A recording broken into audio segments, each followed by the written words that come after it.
can touch the sound of silence.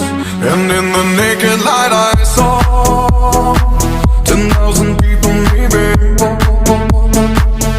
people talking without speaking, people hearing without listening, people writing songs that voices never share, and no one dared disturb the sound of silence.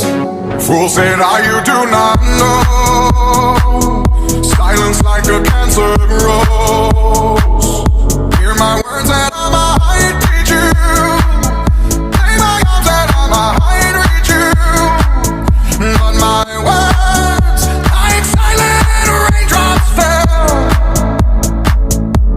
and echoed in the wells of silence.